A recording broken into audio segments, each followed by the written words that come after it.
Wammo Breakfast.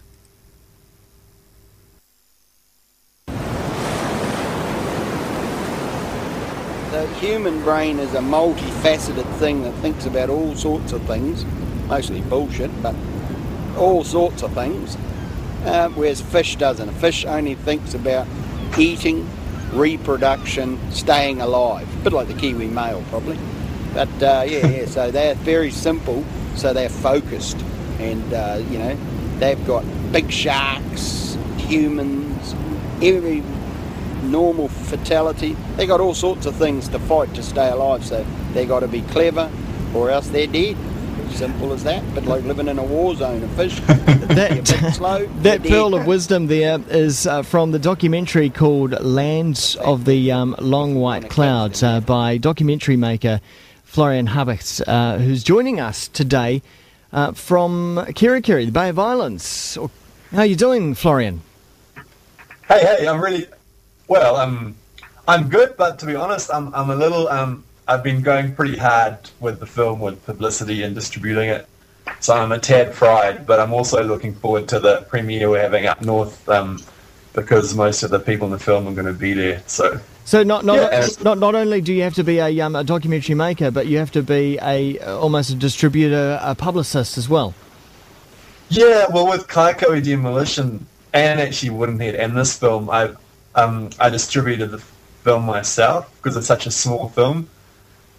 And that means you kind of have to do everything, deal with the cinemas, get the word out there, design the posters yourself, and I've got a great publicist, Elephant, working for me, like Benji. Yeah. But it's still like a huge job. Oh my god. Now tell us about the documentary, because it was for me one of the highlights of the film festival last year, and now it's about to have its general release. But it was one of the highlights. Awesome. And from what I can understand through hearing about it, is that you didn't originally intend the documentary to kind of be what it was. It evolved all on its own. Yeah, well, I was planning to travel around the whole of the country to make this film that, I guess the original idea was just to capture, in my own kind of way, spirit of New Zealand. Right. But I was always in for a main character, and my mum talked about the fishing contest up on 90 Mile Beach, the world's biggest snapper surf casting contest. And I immediately thought, oh my god, like 90 Mile Beach is so incredible, a place could be the main character. Yeah. And the film, nothing was researched like in most documentaries. We just turned up on the beach, on the first day with cameras.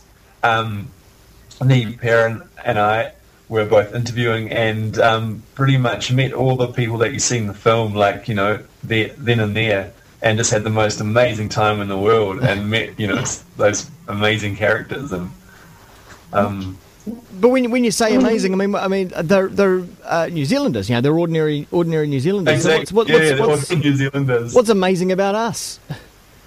Well, when I was on the first day of filming, I remember feeling a little bit like, oh my god, is this a little bit superficial or forceful? Meeting people and straight away wanting them to share, and asking them really intimate questions about themselves and life and that kind of thing. I thought, is this a bit superficial or something, trying to do this as a filmmaker?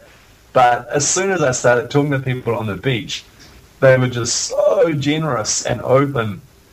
And from my heart, that feeling went away straight away, and that's just why I used the word amazing, because I just didn't expect that. Like with Kaiko'i Demolition, we befriended, the people over 4 years, and so friendships were made really naturally over time.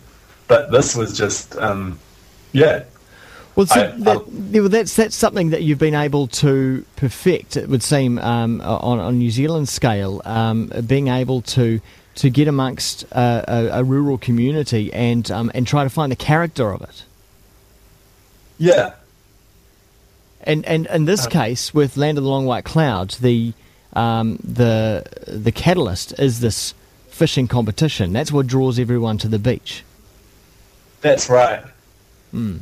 And I was also really interested in the whole idea of fishing, like as in survival and killing things, and what it's a lot of time to contemplate, when you're out in the water, looking at the horizon and waiting for a fish to bite and dreaming of catching the big one, and it was just, I don't know, just evoked lots of things for me, the whole idea of a fishing contest. Yeah. I mean, are you much of a fisherman yourself? I used to, as a kid, my brother and I used to fish off the Russell Wharf for John Dory's and that kind of thing. Yeah. And I haven't fished as an adult. Because one thing that we know about fishing is that not a lot happens for most of the time. Yeah, I mean, there used to be days actually when we went fishing in the Bay of Islands and a lot happened, but apparently the fish have all become cleverer now. Right. Yeah. Yeah. Of course they have. Yeah, they've learned over time, right? Yeah. They've learned over time. But I think there's something beautiful about that. Not a lot happens, and the film it's not a typical fishing documentary. Eh? It's there's not like a big shark being reeled in every 10 seconds. Well, see, I mean that's a massive point of difference between the reality TV fishing stuff like Gone Fishing and Bill Hohepper's one as well. You never find out so much about the characters on those shows. It is all about the fishing itself. Yeah. And, I mean, I did ask lots of questions, but none of them really replied. But especially when a lot of them were probably a little bit worse for wear, perhaps. Yeah. As well. What do the characters in the film actually think of the finished product, the documentary itself? Have they seen it? Quite a few of them came down for the film festival premiere in Auckland. Yeah. And that was just great. It was a little bit like Kaiko Demolition. They felt like it was their film, and they felt really proud. And it brought a few tears to lots of them, actually. Just see, I think mainly the beach did it for them. Like afterwards, there were some emotional speeches, and the beach, and just I think that has felt that friendship and simple way of life or something was captured, and so far they've been stoked with it. But I think the real test will come on Thursday up here in Kirikiri in the Cathay Cinema, because there's about 15 people from the film coming, and even you remember the woman in the car, Heather? Yes. Who talks about not liking fishing, and yes, yeah. I'm a little shy. Well, she's coming as well. I just chatted to her on the phone.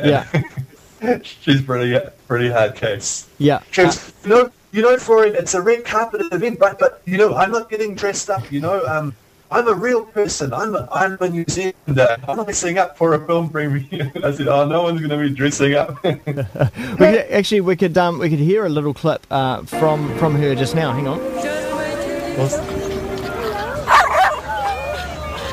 Fishing? No, I don't like fishing at all. I don't like fishing. I think good on to them, but I don't like it. I don't like fishing.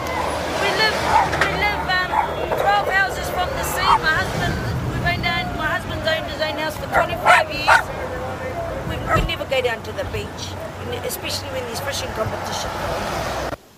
It's fantastic to have someone in a fishing. It's not about fishing, the documentary, but it's fantastic to have someone in a documentary that essentially features mostly fishing with someone they're going, they don't like fishing. There's something about that. It's very cool. Yeah. Do you also find, Florian, as a documentary maker, you've helped the people in the documentary kind of validate what they do, their existence and their position in the world and how they like to live their life?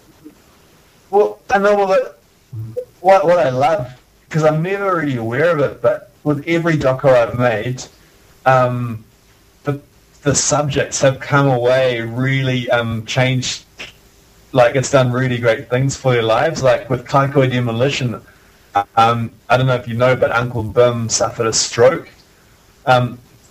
sort of a year after the film was done. Right. But his wife told me that he used to get up in the middle of the night and watch the film and see how he was and how amazing he was, and that inspired him to really fight and get back on his feet. And he totally, like the doctor said, he wouldn't be able to walk, wouldn't be able to drive, and he was doing all those things.